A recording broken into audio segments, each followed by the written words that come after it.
Good morning, everybody. Welcome back to the School of Atelier Arts live stream. We live stream at 9 a.m. Eastern Time uh, throughout each of our projects. So we are on week 2 now of painting our sphere en grisaille, which means just painting in black and white.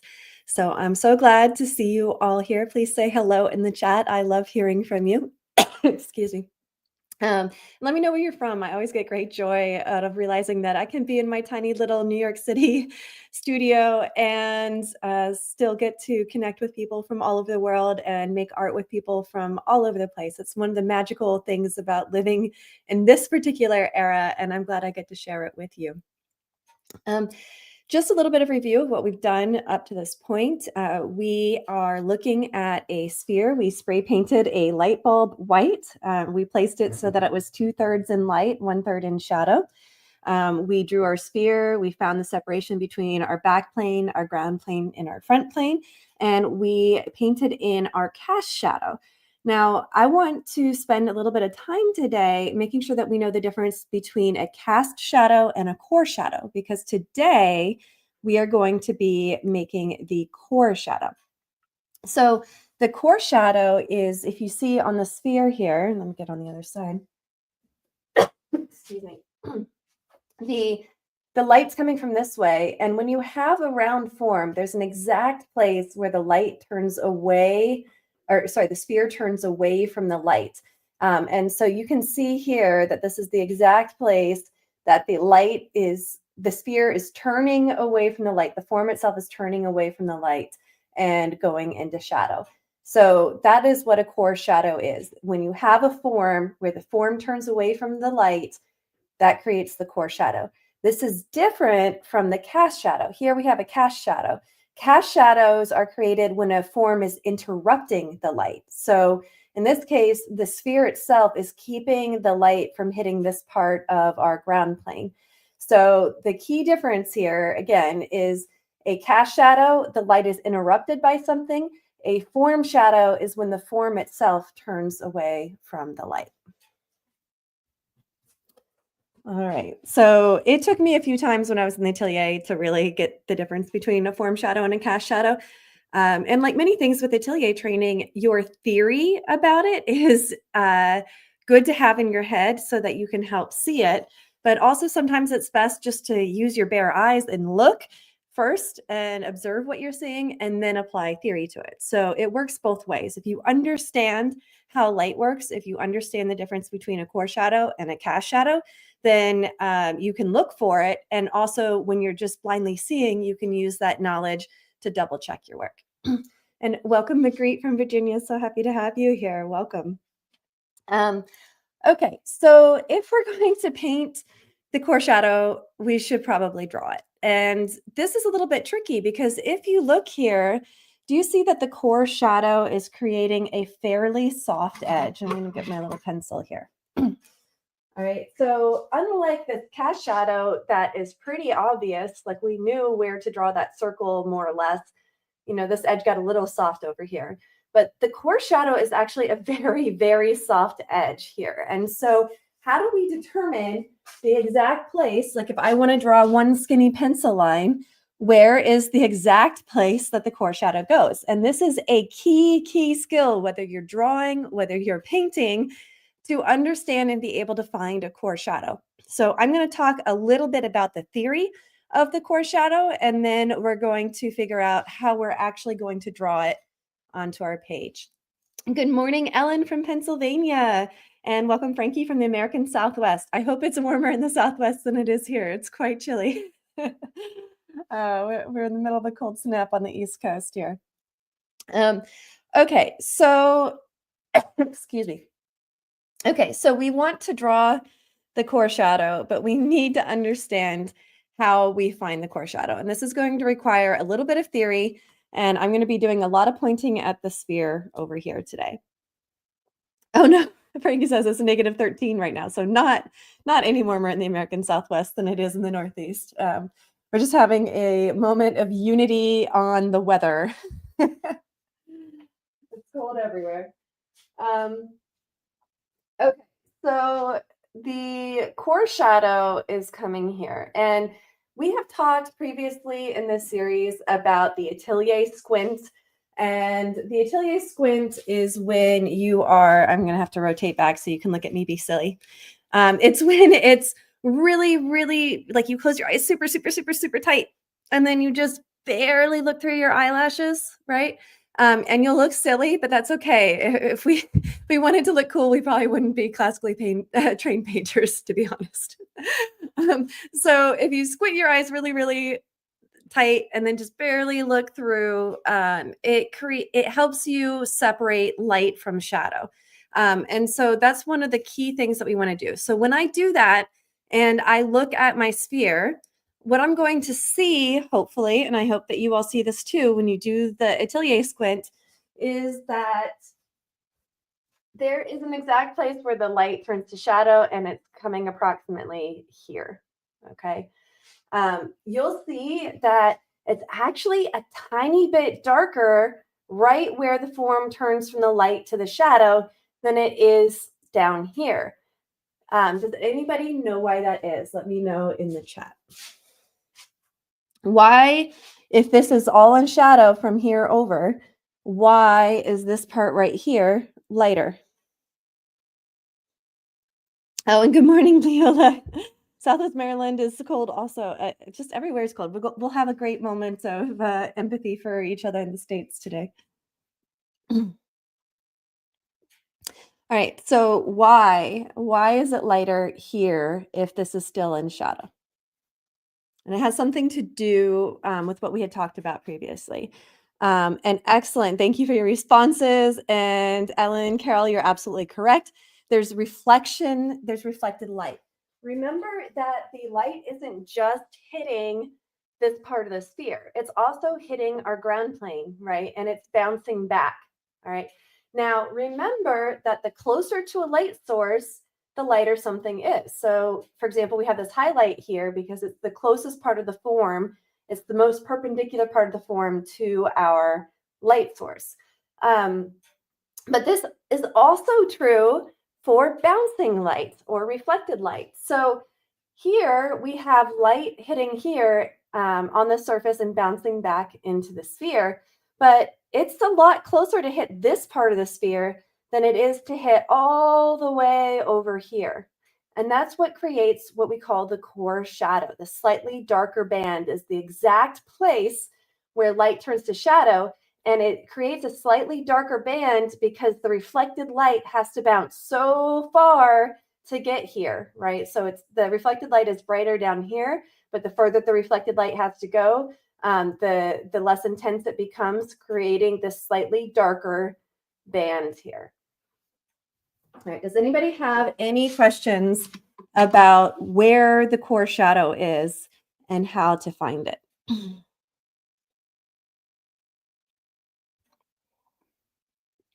Okay. I have to give like a minute because sometimes there's a delay between the streaming channels. So I just want to make sure that you guys have an opportunity to ask any questions about it. It can be a little tricky. Another question that often comes up from students is, okay, well, I see the core shadow, but do I draw the line on this side of the core shadow, that side of the core shadow, in the exact middle of the core shadow? And the answer is that it doesn't matter as long as you're consistent.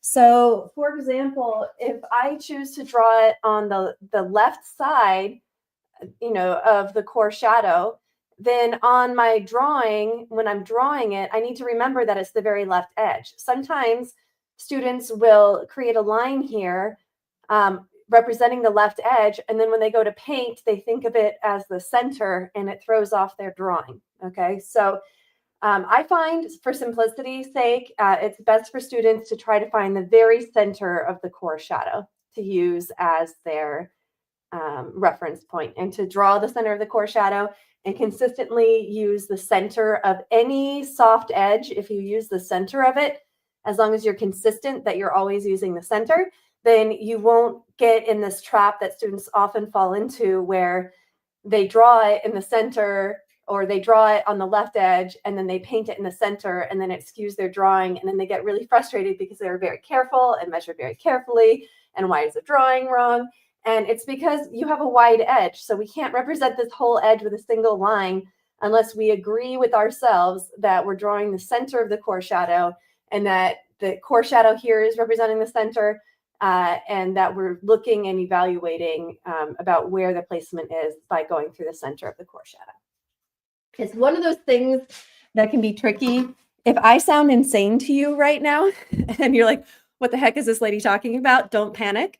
As we paint this, it will become more obvious. And we're going to repeat this 3, 4, 5 times because this is a really common mistake for students.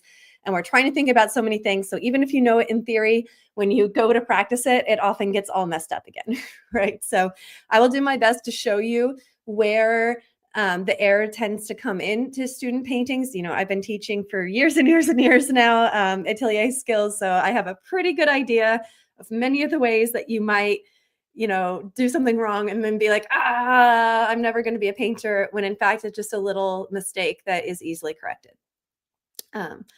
Okay. Oh, I'm jealous. It's really warm in Washington, according to Cynthia, 27 whole degrees, tropical.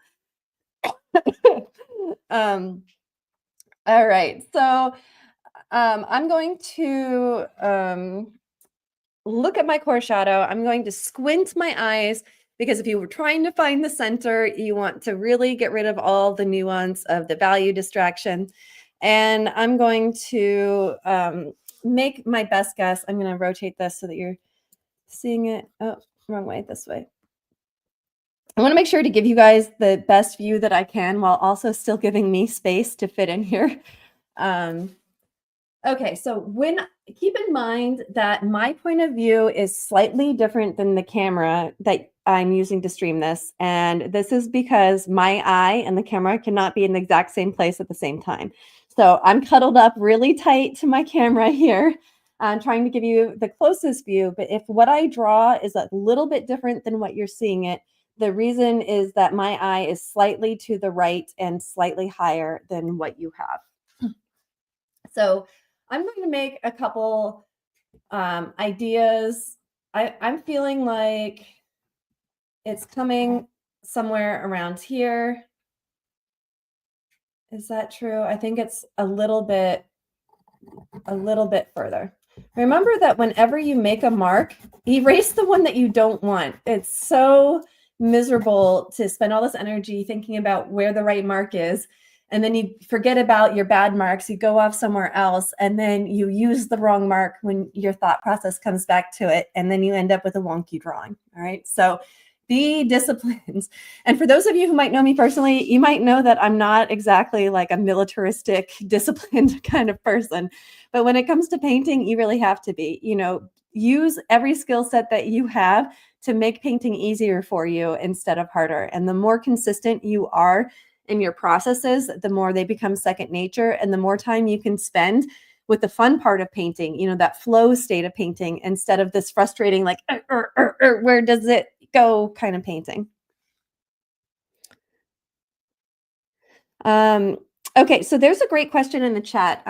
Is it possible to measure? And yes, there's a few ways that you can measure.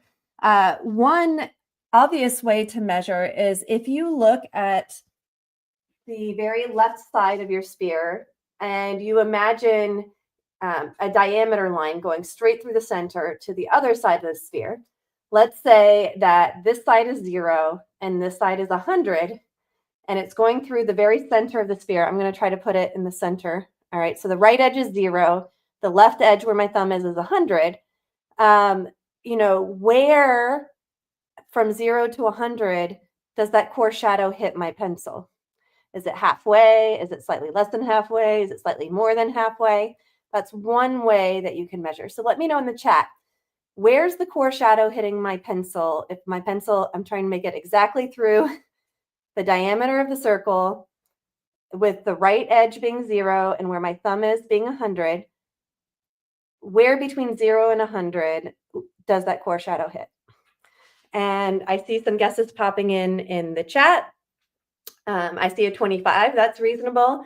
I might, you know, even go as far as 30, but, you know, somewhere in that range is a great estimate. So that's one way that you can measure anything. That's called proportional measuring, right? Using the 0 to 100 method, it doesn't matter how big or how small you're painting because we're looking at the proportion, right? And Carol, I think you have the right idea. Just we mixed up the 0 and the 100 side. Yeah. Oh, you're left-handed. That's hilarious. So for those of you who might not have caught the chat there, so, most of the guesses were like 25, 30, and Carol put in 70, which I know that she knows the right answer, right? She was just thinking that the 0 and the 100 were flipped. And then she said in the chat that she's left-handed, which is a really funny joke. So thank you for that, Carol. You made my day. I love my lefties. A few notes about our left-handed painters while we have this up. Thank you, Carol, for bringing this up. A few important notes about being left-handed. If you are left-handed, you may consider switching the setup. So right now, my painting is to the right of what I'm observing. But if I paint with my left hand here, do you see how my hand can cast a shadow because my light's coming from this direction, right? So, you can get shadows being cast that are kind of in your way. So I recommend to any of my left-handed students to set up your board on the other side of the painting. And that way, when you paint left-handed, it's not casting a shadow on your painting. So thank you for bringing that up. Rockstar. Okay. All right. So I have a mark. I made it a little bit curvy, and I'm just going to double check how I feel about that placement. Is that where the true center of my core shadow is? And I feel like the angle of the curve is just a little bit shallower here. So I'm going to make that adjustment. And again, I'm using my Atelier squint. Okay, and our core shadow, it looks like it's coming, and remember that it's a sphere, right? So it's wrapping around more or less the form here, right? Because we have a sphere, it's wrapping. And then it's going off in this direction. I feel like it's somewhere between my first and my second guess here. Oh, I just stuck my hand in paint, and remember what I say about keeping your hands really, really clean. If you ever notice that your hand is covered, I'm trying to show you. If you ever notice that your hand is covered in paint, please go wash your hands, wipe it off. It's really important to keep your hands out of the paint because you don't want to accidentally eat your paint. So I'm going to go wash my hands really quick. Actually, I got most of it off. So I'm just scrubbing my hand here. The other reason is that once you get a little bit of paint on you, then the next thing you know, you're touching your pencil and then it has paint on it. And then you're touching something else and you're touching something else. If you're not good at keeping paint off your hands, you can wear gloves when you paint. That's a common thing that students who are prone to getting paint everywhere tend to do. So that's legitimate as well. But just be mindful. Keep your hands clean. And clean up as you go, right? We don't want 10 lines here. Now, I'm going to darken this just so it's a little more clear in the video now that I have something close to what I want. I just want you guys to be able to see it really well. My pencil is like wanting to follow the bump on the canvas here. I'm just going to clean it up. All right, I hope you guys can see that. That's much better in the chat. And that it's actually wrapping around up here, right? Because we have a spherical object, it's wrapping around. Now, I have a really important question for all of you. So get your chat fingers ready. All right, I want to hear from you about this. Why did I stop my line here? Why did I not continue this line all the way across my page? Because this is still shadow over here. Why did I stop my core shadow line, a few inches away from the edge of my sphere on the bottom side? Because I brought it all the way up on the top. So what is it about the bottom that I stopped the line here for? And if you don't know, try to give me a guess. The more active you are and the more you participate in your education, the more you will retain. So we know from educational research that even if you make a guess and it's not the correct guess, that you will learn more from that lesson than if you hadn't made a guess at all.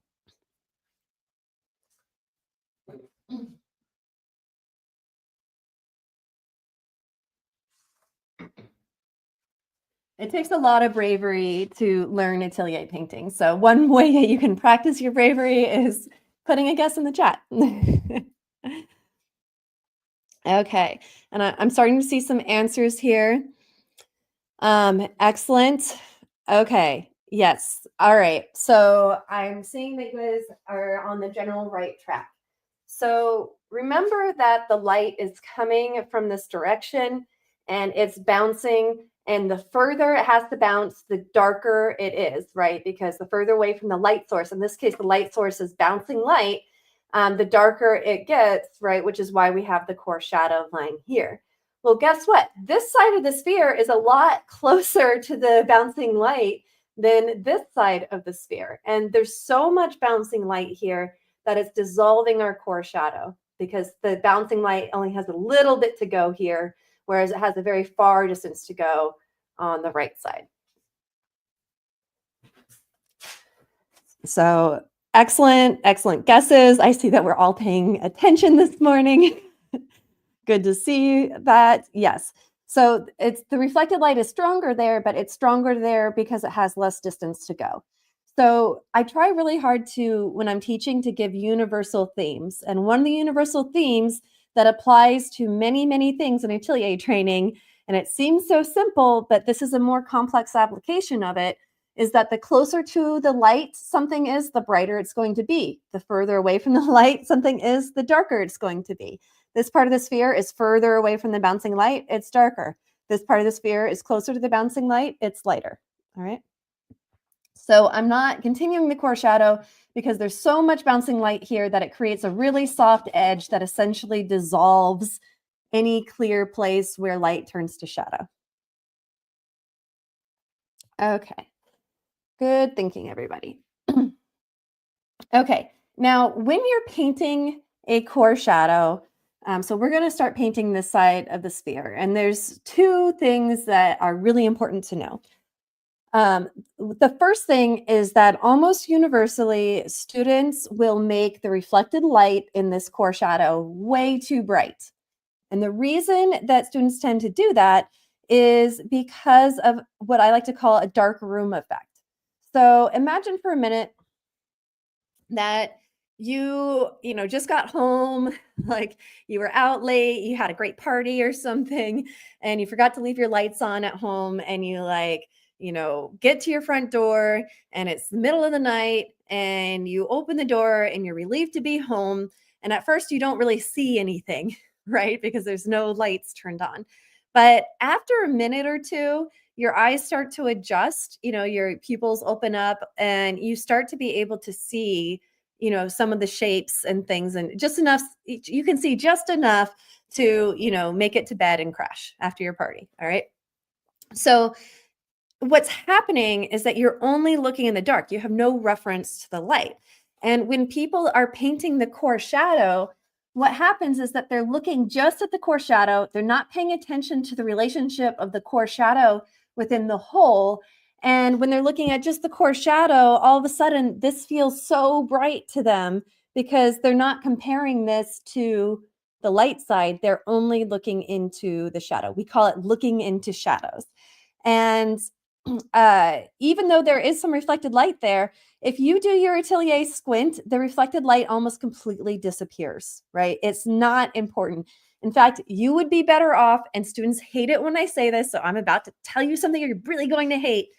You'd be better off having no reflected light in your shadow than an exaggerated reflected light. Because what happens is, let's say you make this reflected light really bright, and all of a sudden it's the same value as something on this side of your sphere. What you're telling the viewer is this part of the sphere and this part of the sphere are the same distance from your light source, which is a lie. And what happens is it flattens things. So if you ever struggle with your things looking cartoony, double check how bright your reflected light is, because it's the number one cause of feeling of flatness and cartooniness in a drawing or a painting. So we are going to approach this with a method that will hopefully prevent us from making this very, very common mistake. Yeah, so excuse me. Okay, so some of you may have heard this lecture before. Some of you may have not, but we're going to talk about war. Okay. There is a war between your light values and your shadow values. Your shadow values cannot exist in the light, and your light values cannot exist in the shadow. So we talk a lot about a 9-step value scale. I'm going to even, I don't know if that's showing up. I should have had a value scale here, but I'm just going to try to make this to, okay, you guys can kind of see it, I hope. 3, 4, 5, 6, 7, 8, and 9. Okay, so 1 is our white, 9 is our darkest dark, our black, and we have all these values in between. All right, actually, you know what? I have a value study mixed up on my palette. I'll show you this. Okay, so 1 is here with my white all the way to my black, right? Now, you will come across exceptions to this rule, but generally speaking, there is a war between 6 and 7, right, on your palette here. There's a big dividing. I'm trying to make it so that you guys see it as clearly. All right, there's a big divide between 6 and 7 on your palette in your value scale, and for the most part, if you have a shadow, you can only use your 7, 8, and 9 values. And in your lights, you can only use your 1 through 6. And if you put a 7 or 8 in your light, it's going to look like someone poked a hole in your sphere or punched your sphere, right? And if you put any of your light values in your shadow, what you're saying is that suddenly this part of the sphere right here is as close to the light source as something over here, and it kills the illusion. I hope I'm being clear about this. If you study with me in our online Atelier painting bootcamp, which you can go see at www.schoolofatelierarts.com, if you study in our group there, you will hear a lot about this war, and you will get a lot of critiques on controlling your values between your shadow values and your light values. Okay, so what we, what we want to do now, here's my secret way of teaching students how to paint that seems to help them avoid over-reflected light in here. All right, so what I'm going to do is I'm going to paint this entire area with one flat value. We call it a flat value. Even though there's reflected light here, we're going to completely ignore it. And we're just going to paint everything around like a 7.5 to 8. This whole thing, we're going to paint 7.5 to 8. And then what we're going to do is, instead of lightening the light shadow, we're going to put the darker value in for our core shadow, and it's going to create the illusion of reflected light. Now, don't worry if that doesn't make sense to you yet. We're about to do it, and you'll see it for yourself.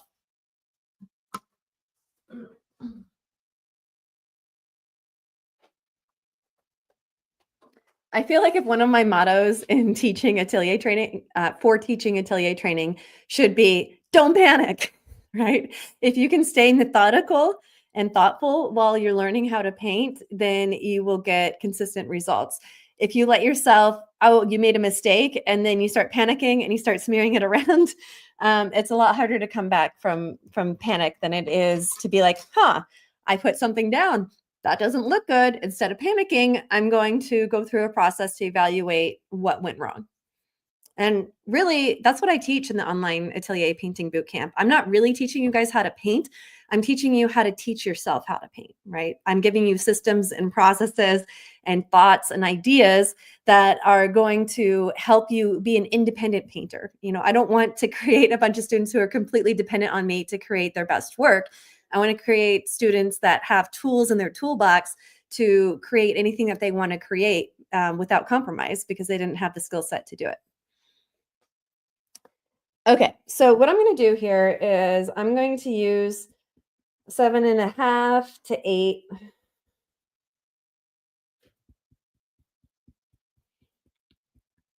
And I'm going to paint the whole darn thing.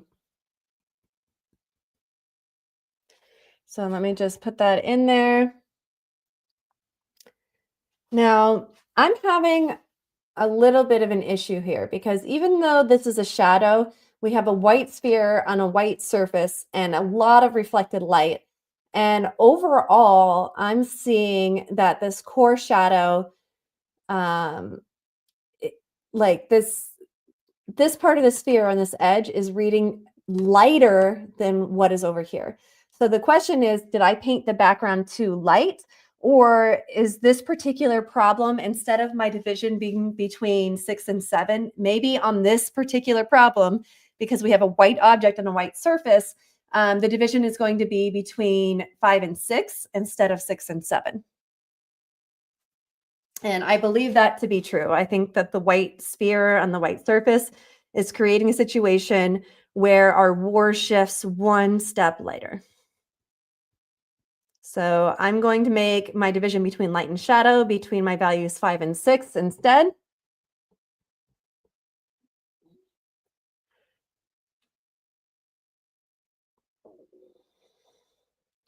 It's still a little bit dark. Remember that when you paint lighter on top of something that's darker underneath it, it's going to pick up some of that darkness. Okay, so we shifted our war to be between value 5 and 6. And this sphere is just a little bit lighter, just a touch lighter than what's around it. My paint's a little bit tacky.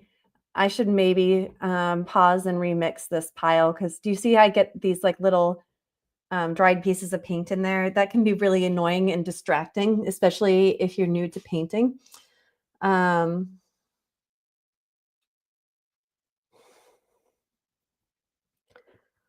Do I want to stop and remix? The answer is yes, I should stop and remix, but this is a demonstration, and I really don't want to waste our time in the demo remixing the paint. So I'm going to deal with it. If you were my student, I'd tell you to stop right now and mix a new string of paint.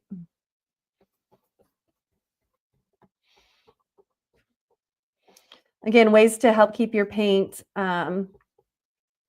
lasting longer. You can keep it in the freezer. You can put a few drops of clove oil on a cloth and put it in with your palette. Okay. So we are getting to the point where, yes, this is going to be a tiny bit lighter than our background up here. And, and I think this is going to work. All right. So I'm filling in the major areas here, but remember that our sphere is sacred. And not only is it sacred, but we're about to hit a situation where we have one color meeting another color.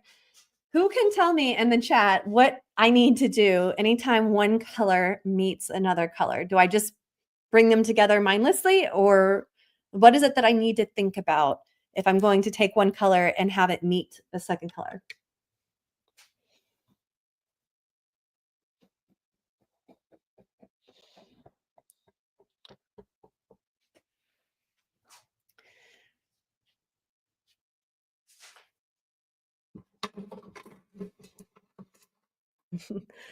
So what is it that I need to think about here? If I have one color meeting another color, I have to decide in what way that they're going to meet. I definitely need to use a smaller brush. Excellent. And I need to think about the edge, right? Is it a hard edge? Is it a soft edge? And this is especially scary because this sphere is sacred. If we lose the overall feel of the roundness of the sphere, our sphere is going to look like somebody punched it. It's going to start looking like a balloon. It's going to look deflated. So we need an edge. We need to decide how sharp that edge is. Sometimes this edge is completely disappearing. Like there's a place, around right here where this edge is going to completely disappear because we have a gradient going from dark to light. And even though this paint is a little bit lighter here, by the time it gets right here, this edge is going to dissolve altogether. It's going to be the same color as the background. So it's going to be very, very scary for us, right? So a lot of people are like, oh, shadow, bloop, doo, doo, doo, doo, doo, I'm just going to fill it in, right? But we have a color meeting a color. We have an edge situation. We have to determine how hard and soft that edge is. And most crucially, we have to make sure we don't lose our drawing. So good answers in the chat. Yes, yes, yes. Even if you guys aren't streaming live for us, like a lot of people have been watching these, after the live stream is complete. Welcome belatedly to our show. Still try to participate in the chat. It'll be good for your learning and understanding. Okay, so what I see is that the edge is slightly sharper up here, and then it softens, it dissolves for a little bit, and then it's actually a pretty soft edge when it's meeting this darkness here. So I'm going to start with the sharper edge. Sharper edges tend to be easier to paint.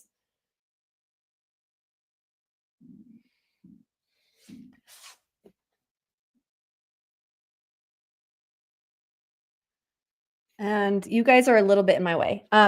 So I'm going to have to nudge the computer over a touch here. One thing to know too is that remember that we're starting with one overall color, but eventually we're going to darken this core shadow. And also this far edge of the sphere does darken a little bit because it turns away from the light. Now, if you were drawing, I would have you fill in just with one flat value and then darken it. But because we have this need to keep the sphere drawing intact, and because we're working with edges at the same time, as we turn to the very furthest edge, that part of the sphere is wrapping away from us. It's literally going away from us. It's going further away from the light. So we're going to slightly darken it as it turns away from the light.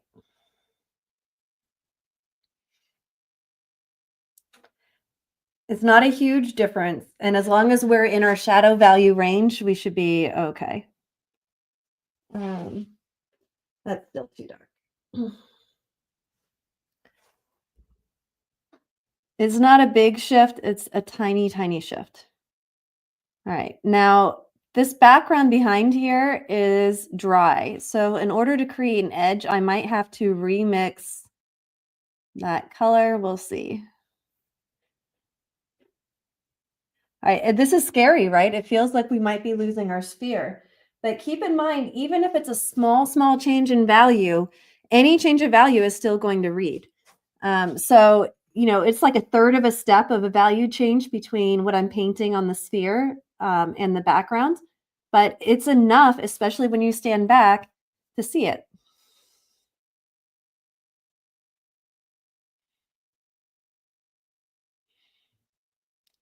All right, now I went outside the line a little bit here, so I'm going to have to get my background color and correct it, right? I lost the edge of my sphere slightly.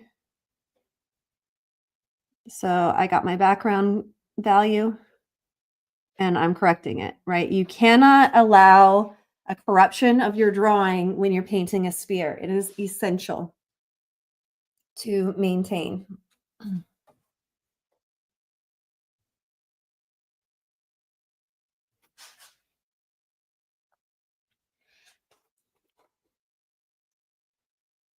If there's anything you take away from this project, I hope it's that everything is deliberate in an atelier trained painting, right? When you're painting in an atelier method, there's nothing that just gets slapped on, right? Everything is thought out, everything is intentional. There's no, you can't do things mindlessly and get a realistic result. It takes a lot of discipline. Which even if you think you're not a disciplined person, if you love art and realism, you can do it. I did it. You can do it. I do not generally consider myself to be, a consistent or disciplined person. But I find that by really taking the time to master the skill set that I can now sit down in front of a painting and not have to think about every little thing because it's all second nature.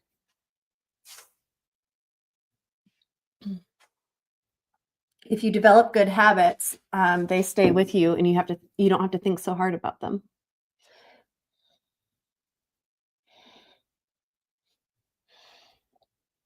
Oops, that's a little dark.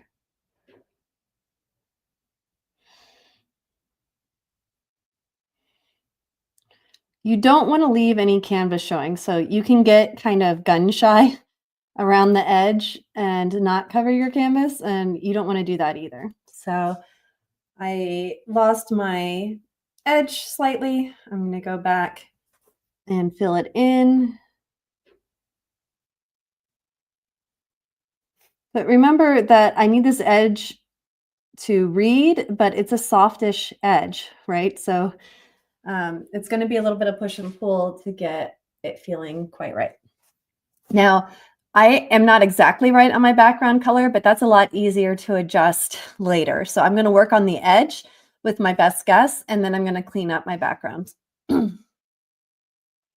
Don't try to do too many things at the same time, right? Like if I get distracted now and go fix the background, then I'm going to forget what I'm doing over here. So try to do one thing at a time.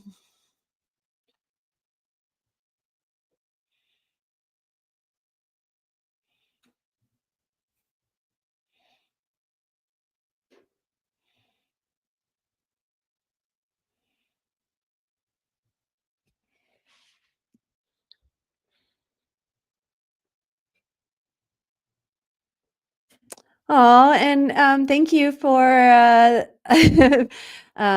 real possibility for the nice thought. They say that I'd just like to say I've been a follower since your bark videos. You're a great teacher. Thank you so much. A lot of people think that if you learn the skills, that's all you need to know. But teaching is its own art form. I'm a licensed art teacher.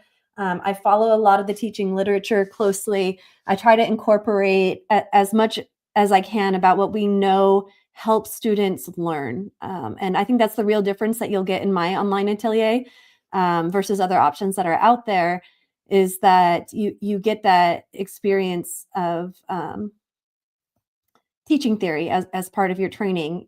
I believe in efficiency. Like you can learn something in 10 hours or you can learn something in 1 hour, and which you can learn something in a very frustrating way that feels really hard and aggravating, or you can learn it in a methodical way that makes sense to you, right?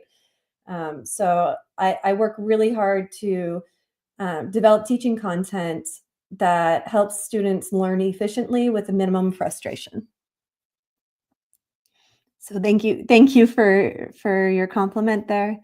It's much appreciated.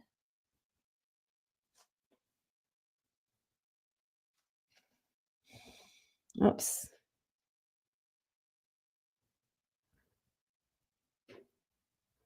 All right. I just did the thing that I said don't worry about yet, where I'm worrying about the backgrounds, and now I'm getting distracted.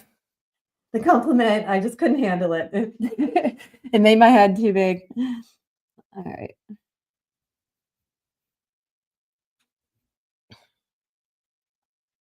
All right. And so we're just going to continue working around here. And this is a time consuming task that you need to be patient with.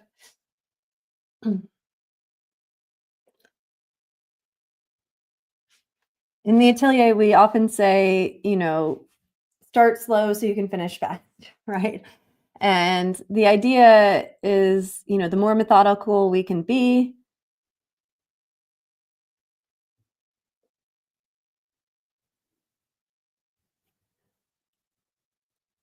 then the more set up we will to do the fun finishing stuff. Okay, this is scary right here because the value of my sphere is really close to my background, and it's scary to lose an edge.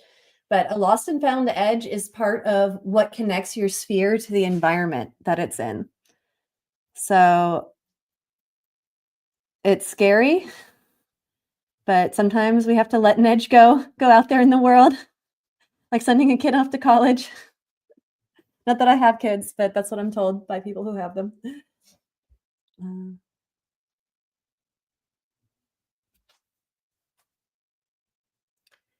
all right, and then the edge does darken slightly as it's turned away from the light. Um,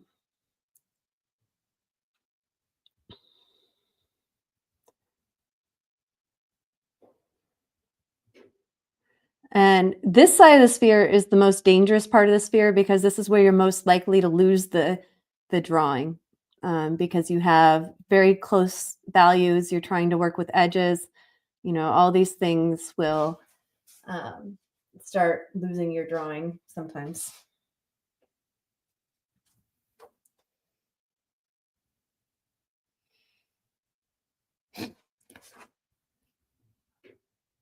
And for those of you who might not be aware, there is a free drawing class. I used to run a channel called the Da Vinci Initiative, and there is a drawing class there. So if drawing is something that's interesting to you, I must have made that a decade or more ago. I look at those videos now and I'm like, I was a baby. But if you're enjoying what you're learning in painting here, you might enjoy checking out that channel. I post just enough videos to keep it active because I know the Atelier community really appreciates that content. But all my new classes are going to be posted on the School of Atelier Arts channel.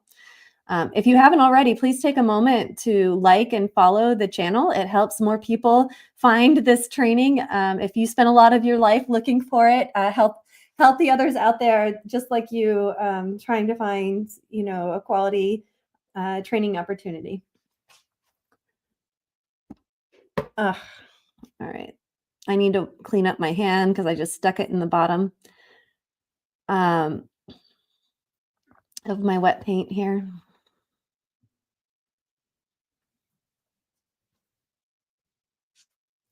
Now, keep in mind that there's less reflected light on this part of the sphere because the light is bouncing into a shadow area.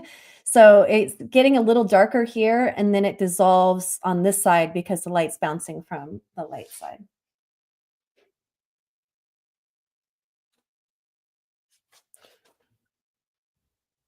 All right, that's a little too dark.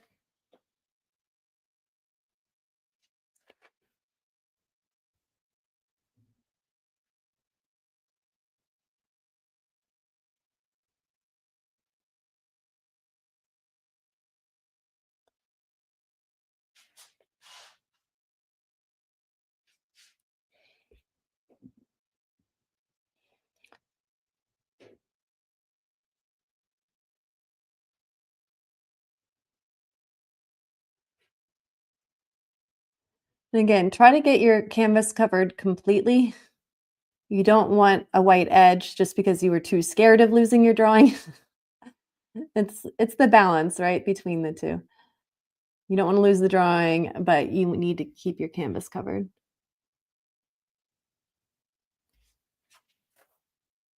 Do you see how I lost my drawing just a touch here? I need to adjust that. Bring the background in slightly.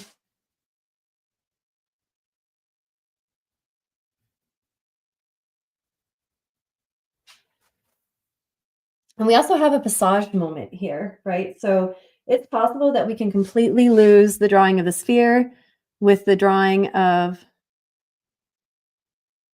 the cast shadow. All right, we're having a moment there that we can just let it dissolve away. For those of you who might not have seen the video where we talked about passage, passage is intentionally softening an area where a sharp edge might occur between different objects. So, if I painted this really sharp here, it'd be a sharp point and it would be distracting from what I want my subject to be about, which is the sphere.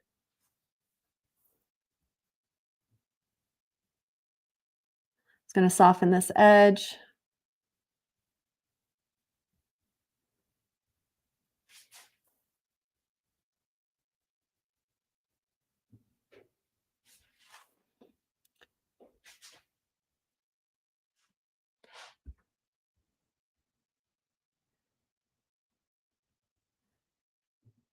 And then we have this dissolve where the background and the sphere are the same color.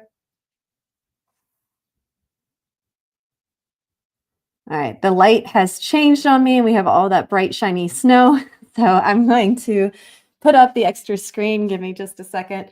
So for those of you who might be joining us for the first time today, whenever you're in a studio space, the light is changing all the time. And so if you're working from natural light like I am, you want to make sure to control it. This is a new studio space for me, so I'm still planning out my curtains.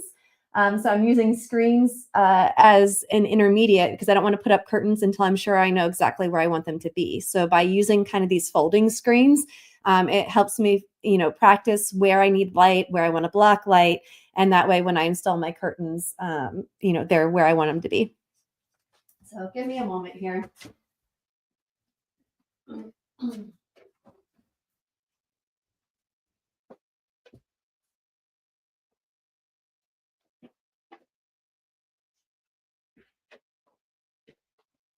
The big culprit here is that light is hitting the wall opposite of me and bouncing into my studio. And so I think that I'm going to end up painting that wall a much darker color because of this reason of this bouncing light. Because right now it's like a whitish color. Excuse me. Um, there's a great question in the chat from Lisa. If my painting was not taped to this, would I be rotating it? I mean, you can. There's kind of two ways to think about it. One is you can rotate it, but the other is that your paint handling skills are its own skill set. So figuring out how to work around things, can improve your paint handling, even if it's a little bit frustrating. But I've seen people do both. Some people, will take it down and rotate it around. But the danger of that is that they're taking it away from the thing that they're looking at, and then they start making stuff up, right?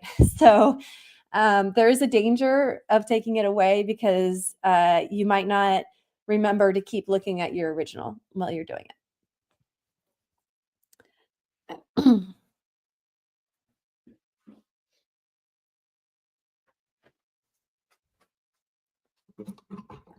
Okay.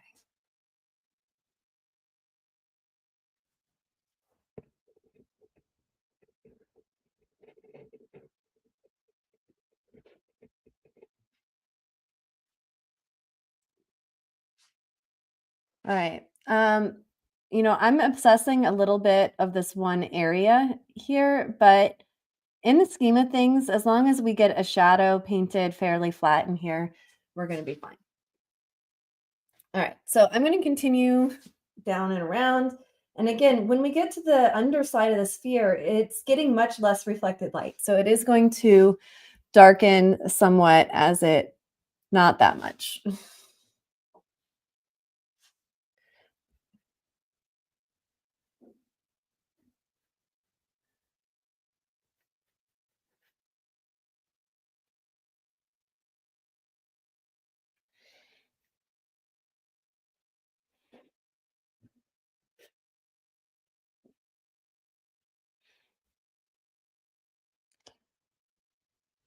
Okay, I lost my drawing a touch. I'm going to go back with my darker color. But even though there's a little bit of color change between this shadow right under the sphere, darker color.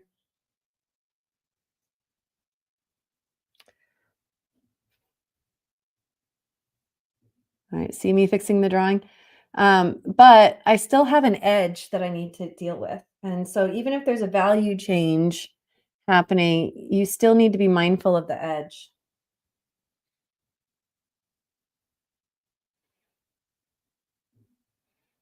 Edge work will make or break your paintings, Now, it is an aesthetic choice to make everything sharp edge or everything soft edge, like Holbein. Having a hard time saying words today. He made a lot of sharp edges. Ong is another painter that, was less about edges and more about tight drawing in the painting. And then there are people that dissolve edges altogether, like, the Impressionists come to mind, right? That they were really into not having edges. So it's not that there's one way is the one true way. It's about it being knowledgeable about what it is and what it isn't, and choosing and being intentional about it.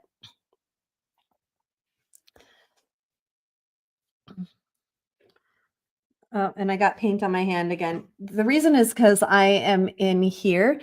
Now, part of the reason that I keep sticking my hand in my paint here is because of the location of the computer. Normally, my body would be rotated in front of the camera here. So I'm learning some new paint handling skills for teaching.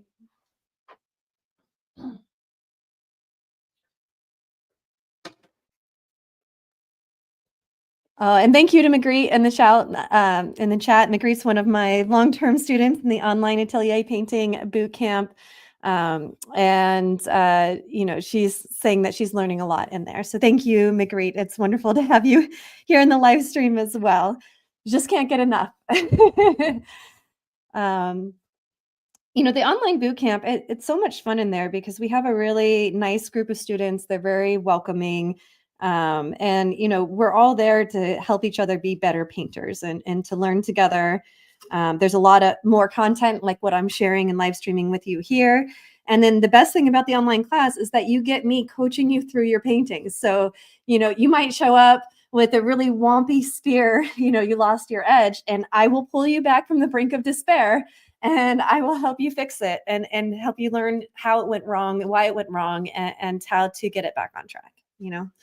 Um, with learning, it's that feedback that really accelerates your learning, right? I try to give as much knowledge and training as I can to those of you out there watching this for free through the live streams.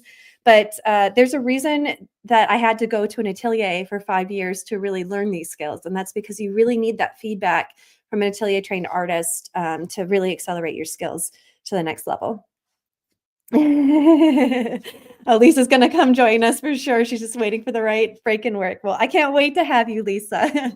We've been going back and forth for sure. But I find that it takes students a little bit of time between when they first hear about this training or they experience my teaching and when they actually sign up for the class. And sometimes it's life events. We just have to get it aligned in the right way. Sometimes it's like a fear that and I'm not saying this is true for you, but I've seen this with other students. Sometimes it's a fear that if they take the class and they still can't paint, then they really don't have it, whatever the heck it is, right? But that's not true at all. Anybody that has access to this knowledge can learn how to paint, and it can be scary to be like, no, I'm really going to try. I'm really going to paint in realism because most of us, myself included, had an experience somewhere around third or fourth grade where we were trying really hard and we didn't get better. And maybe you had an art teacher like me before I got my atelier training that I didn't actually know how to help you get better, right? Because, most art teachers in the country don't have this skill set, right? But then we think it's us that we're broken or that we just don't have it because we didn't have access to a teacher that was able to teach us what we wanted to know, right? But the problem wasn't that we weren't capable of learning it. The problem was that the instructor that we had access to didn't have this particular skill set. Yeah, absolutely, Ellen. We can absolutely do a boot camp question and answer today at the end of class. I'll keep things open. I am going to just finish this last little bit and then we'll go into a Q&A. That's a great idea. Excuse me. Okay, so you'll see that on this edge over here, because it's dissolving, I just didn't want to have any harsh paint edges here, so I just kind of fuzzed it off. We'll worry about what's happening up here when we start painting this part of our painting. The only thing that I really want to worry about is from here, oops, not from there, from here to the edge. Now, this particular part of the painting is really hard for me to get into. I might have to move you guys a little bit. Yeah, I'm just like really up in your face and I don't want to have my back to you. So let's see here. I might need to just move you over a touch so that I can get in here. Okay, and I'm going to darken this again because less bouncing light is coming in here. So this part of our sphere is a little bit darker.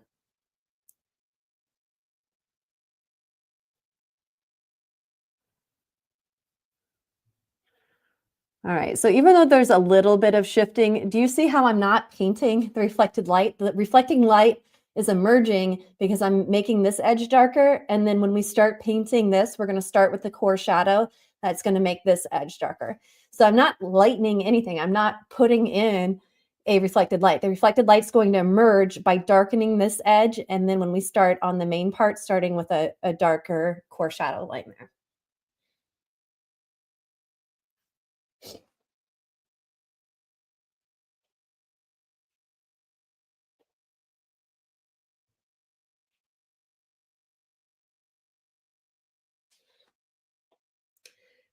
because we have a dark area meeting a dark area, that typically involves a slightly softer edge.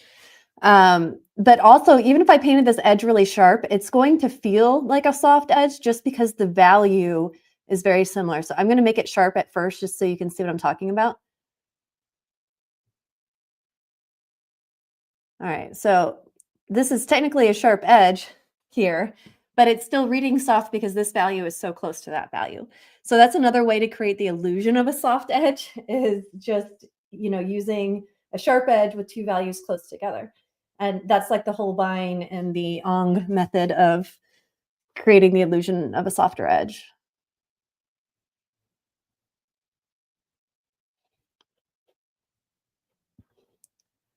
All right, I'm trying not to rush because we don't want to lose, our drawing. Our sphere, we've been saying this whole time, is sacred. But in order to connect two colors, you're going to have to push and pull a little bit, which is going to involve possibly being willing to let go of an edge and refinding it.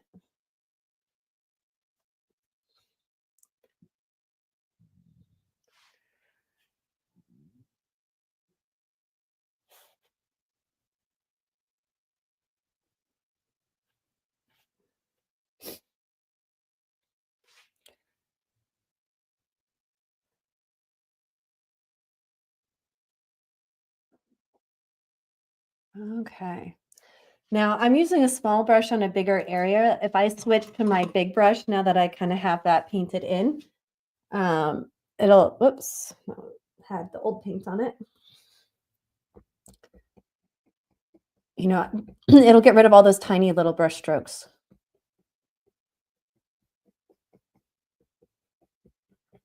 And just kind of even up everything. It looks like when I squint, it looks like there's a little bump here that I just want to push back out. Oh, I pushed too far. Now I need to push it back in.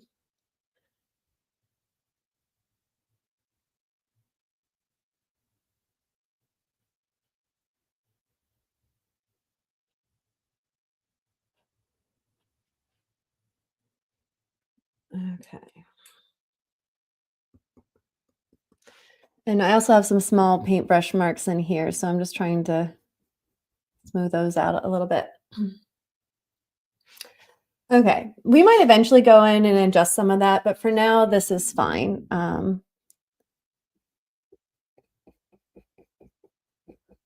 Just evening out a little bit.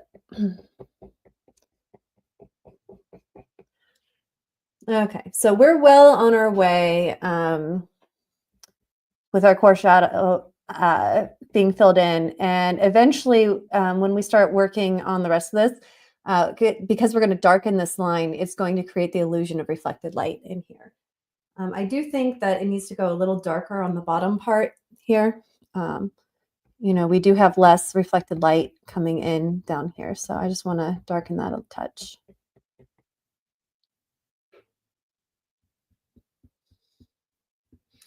You can always let things dry and put another layer down. We've been working on white canvas in the boot camp, and we're going to have a Q&A here in a minute on the boot camp, but I teach you how to do an underpainting so that you don't have to go directly on white canvas. So it can be a great boon to help you get more accurate the first time with an underpainting.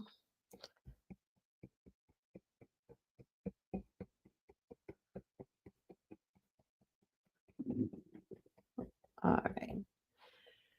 Okay, and then this kind of dissolves off of this edge, so I'm just going to, fill it in a little bit and let it dissolve. We'll worry about this edge when we work tomorrow. So I just don't want any thick things of paint there to mess up the edge. Okay. All right.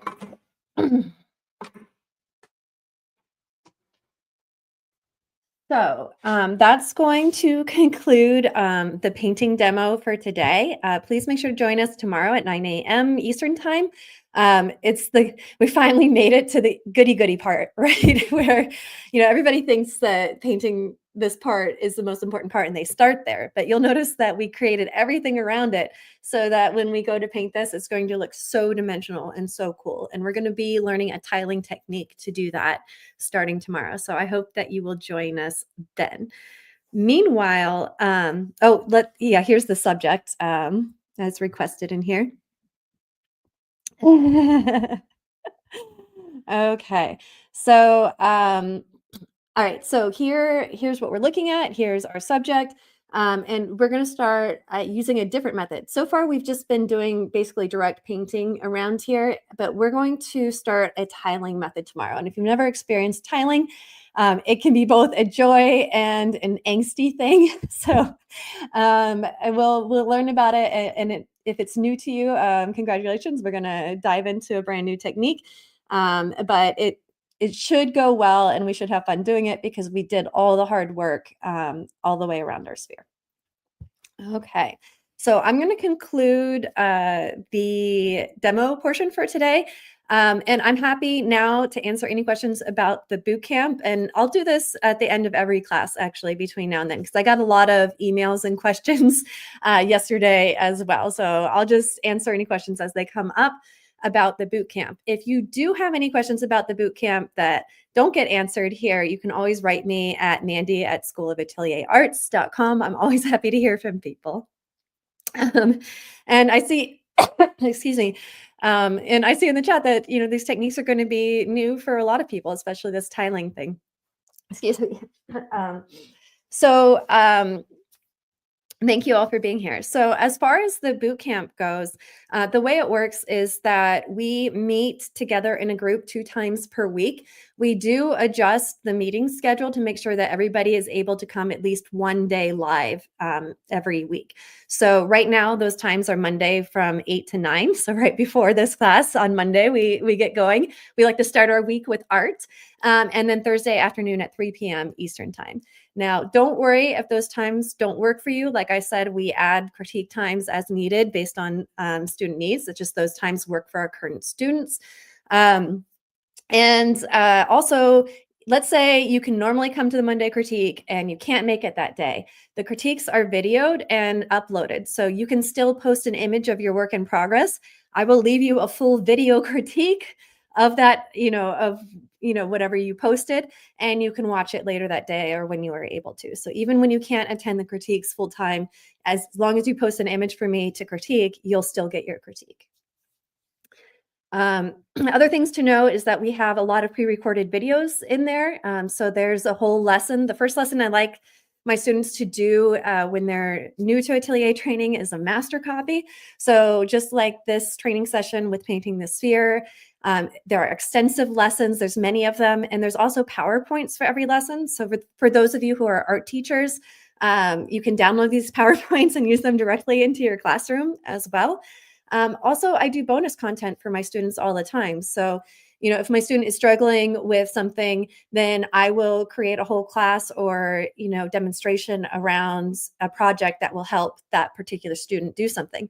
In fact, this sphere painting today was designed around a student need. It's just that this is the first time I decided to stream it live and share outside of the class. But the reason I'm doing this sphere is actually from a student need in the boot camp. So my students get very spoiled. I give them everything that they need. I try to give them as much encouragement, but also making sure that whatever new content they need, whatever I see them struggling with, that I'm giving them the projects that are going to help them the most. Okay. Are there any other questions about the boot camp that you might be curious about? How it works? The price is $500 a month. So this is a good question. So everyone must be at different levels. They are. Everybody's at a different level. The thing with Atelier training is that it's very individualized training. So that's why I have the videos, pre-recorded and that I have an order of the projects. So if you're new to it, you start with project 1, right? But it doesn't matter where you are because I'm critiquing you individually. And even if you have more experience, you can learn a lot from the students with less experience. If you have no experience, you're actually at a huge advantage because you don't have to unlearn any bad habits that you might have learned outside of the atelier world, right? We have students that have never picked up a paintbrush before in the class, and we have students that have attended an atelier for a couple years before. But the thing is, even when you attend an atelier in person, you have all levels there, and there's a lot to be learned from your classmates. Um, I used to teach both online and in person simultaneously for multiple summers in a row. And I couldn't believe how much more my online students were progressing than my in person students because that went against everything that I thought I knew about teaching. But what I eventually figured out is that what made my online students learn more and faster than my in person students was that they were hearing and seeing everybody else's critique. When you are in person, you might hear the critiques of the person to the left of you or the right of you. But when you're in the online class, you hear every single person's critique and you're learning from every single person. That's one of the huge advantages of taking a class versus, one-on-one instruction. Um, so the way it works is that you pay by the month. So you sign up and you can sign up any day of the month, and your access is good for 30 days. And you can choose to renew or not renew every 30 days. So it's common for students to maybe be there for 5 or 6 months, take a month off, come back for a few months. Um, I try to make it open and flexible because we're all humans trying to function in this world, right? It's stuff happens, right? Stuff happens for all of us. So I try to make it accessible, but I do ask you to commit for a month at a time because just like this painting, right? We're on week 2. We haven't even started painting the main sphere part, right? So I find in about a month that students can complete an atelier project with guidance. And so that's why I do it month to month. Yeah, and you can come and go. It's $500 a month. That does not include supplies. There is a supply list with links within the boot camp. And yeah, it's one of those things that when you invest in your training now, what's unique about atelier training is that you have it the rest of your life, right? So, sometimes people are like, "Oh, maybe next year. Oh, maybe next year." But, there's a cost involved with waiting, right? There's a cost of a year more of painting with a lower skill set than you're capable of having, right? So, I know that we all have our different constraints. I know that it can be scary, to like really put ourselves out there and, invest in ourselves in that way. But it really pays off, and it's like investing in your 20s, right? There's compound interest for the rest of your life when you invest in your training now and you don't put it off. You are welcome to hog the chat all you want, Ellen. Other people are welcome to ask questions as well, but a lot of the people here are already in the online class. So, um, uh, yeah. So, it's hard.